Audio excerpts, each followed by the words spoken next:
खुलुमबाय बेयो बडलेण्ड इंखं टेलिभिजन दिनैनि रादाबखौ फरायदों आं रिंकु बसुमतारिया दिनैनि गाहाय रादाबफोराव दं चिराङाव इउपिपिएल आरो बिपिएफनि गेजेराव राजखान्थियारि दाङाबाजि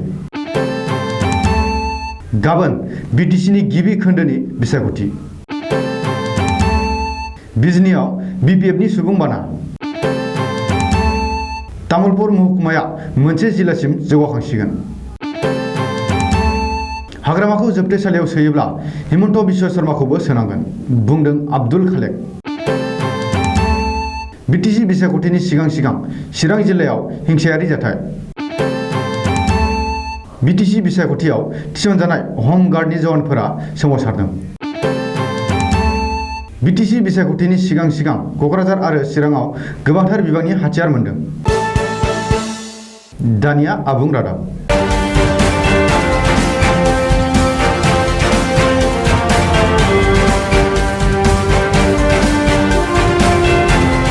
जिब्रै नं चिरां दुवार बियाबाव इउपिपिएल आरो बिपिएफनि गेजेराव राजखान्थियारि दाङाबाजि जाफुदों गुबैयै बिपिएफ आरो इउपिपिएलनि गेजेराव बिसायख'थि दोहौ बिथा लानानै गावजों गावनि गेजेराव एना एनिया साधारन मानसिफोरनि थाखाय गोनो गोथो थासारि लाबोनानै होदों बे दाङाबाजि बुब्लियावनो खौरांगिरि सासेया इउपिपिएलनि जानानै भटारफोरखौ हरनि समाव रां राननायनि अजद होनाय जादों सुलुङाव बुंनाय बायदियै क'क्राझार सोहोरनिफ्राय बडलेण्ड रादाब बिमुङै फोसावनाय बर' रावनि निउज पर्टेलनि गाहाय सुजुगिरि मैखोम बसुमतारिखौ थांनाय हराव थामहिनबा सुनिबारनि हर गेजेर बुब्लियाव चिरां जिल्ला बेन्दोंआव थानाय जिब्रै नं चिरां दुवार बडलेण्ड बिसायख'थि बियाबनि आइ फावलि सेरफाङाव बै हालामनि रायजोफोरा हमनानै पुलिसनो गथायनाय जाथाया बयखौबो सोमोनांहोदों अजद होनाय बादियै बडलेण्ड रादाबनि गाहाय सुजुगिरि मैखोम बसुमतारिनि जिब्रै नं चिरां दुवार एबसु आरो इउपिपिएलनि मोनसे हान्जाया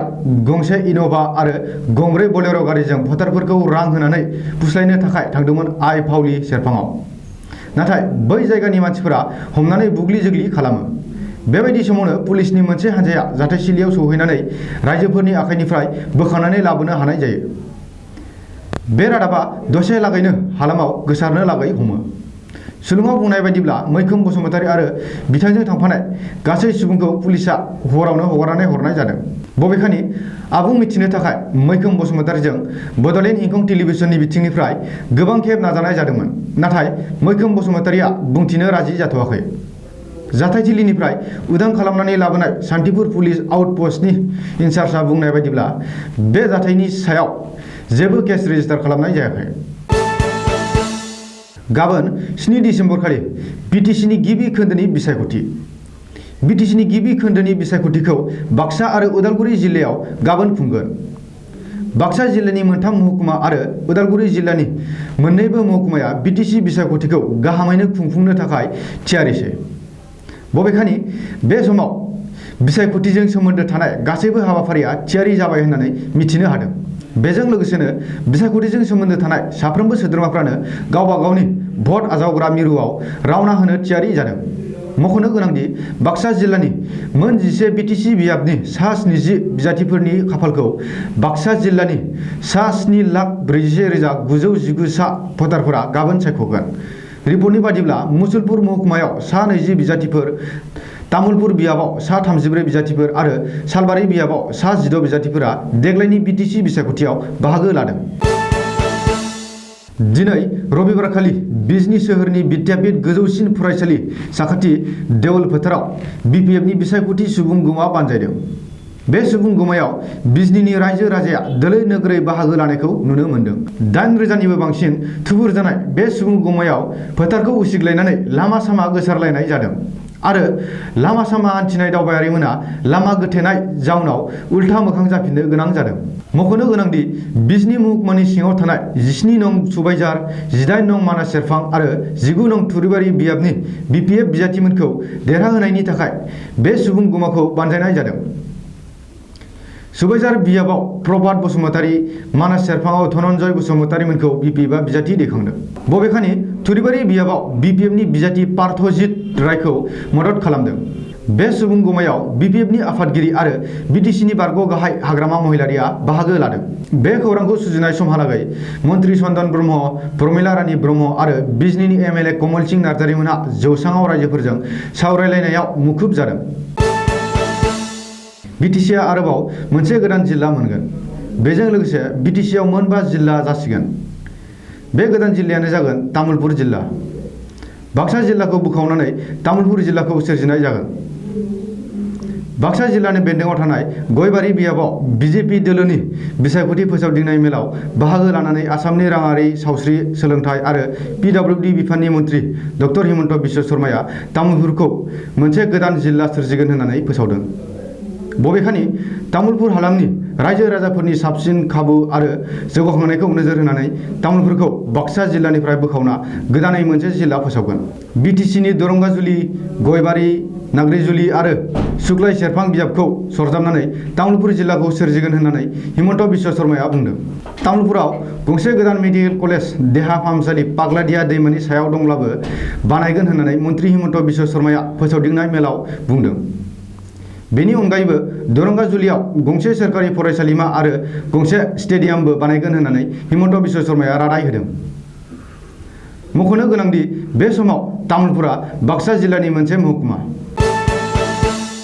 हाग्रामा महिलारिया जुदि BTCआव जाख्ल'दों अब्ला बे जाथायाव हाग्रामा महिलारिजों लोगोसे आसामनि राङारि मन्त्रि डक्टर हिमन्त बिश्व शर्मायाबो दायनिगिरि। बरपेटा लकसभानि कंग्रेसि MP आब्दुल खालेकआ BTC बिसायख'थिनि फोसावदिंनायाव बे बाथ्राखौ बुंदों। आब्दुल खालेकआ बुंदों दि BTCआव जुदि जाख्ल'नाय जादों अब्ला बेयाव हाग्रामाखौल' दायनिगिरि खालामनो हाया। मानोना हिमन्त बिश्व शर्माया आसामनि राङारि मन्त्रि।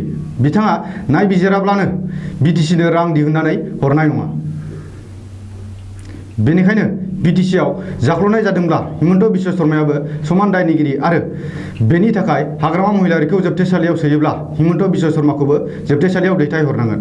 बबेखानि BTCआव जाख्ल'नाया जामारदोंब्ला हाग्रामा आरो हिमन्त बिसोर सानैबो समानै राननानै जादों होननानैबो कंग्रेसनि MP आब्दुल खालेकआ दाबि खालामदों। BTC बिसायख'थिनि सिगां चिरां जिल्लायाव हिंसायारि जाथाय जादों। चिरां जिल्लानि बासुगावआव बे हिंसायारि जाथाया जादों। चिरांनि बासुगावआव बिसायख'थियारि मावख'खौ सावदों। सुलुङाव मिथिनो मोननाय बादिब्ला थांनाय हराव BPF आरो BJPआ गुबुन गुबुन जायगायाव फसंनाय बिसायख'थियारि मावख'आव सिनायमोनै दुथांफोरा सावनानै गालांदों। बासुगावनि 4 नं वार्डनि गग्लापारायाव थानाय BPFनि गंथाम बिसायख'थियारि मावख'खौ थांनाय हराव सावनानै गालांदों। बेनि अनगायैबो BJP दोलोनि बिसायख'थियारि मावख'खौबो दुथांफोरा थांनाय हराव अर लागायना होदों। बबेखानि बिसायख'थियारि मावख' सावनाय जाथायाव मोन्नैबो दोलोनि गोबांथार मावख'आरि डकुमेन्ट आरो पार्टीनि बेनारफोरा खामनानै मिथिनो हादों। मख'नो गोनांदि BTC बिसायख'थिखौ 7 आरो 10 दिसेम्बरखालि मोननै खोन्दोआव खुंफुंनाय जागोन। नाथाय BTC बिसायख'थिनि सिगां BTCनि गुबुन गुबुन बियाबफोरावबो फिसा फिसौ हिंसायारि जाथायफोर जानायनि बागै खौरां मोनगासिनो दं। BTC बिसायख'थियाव रैखाथिगिरि महरै थिसनजानाय हम गार्डनि जवानफोरा BTC बिसायख'थिनि सिगां सोमावसारदों। गावसोरनि मोननो गोनां खाबुफोरनि थाखाय बिसायख'थियाव थिसनजानाय हम गार्डनि जवानफोरा दिनै अराङाव सोमावसारदों।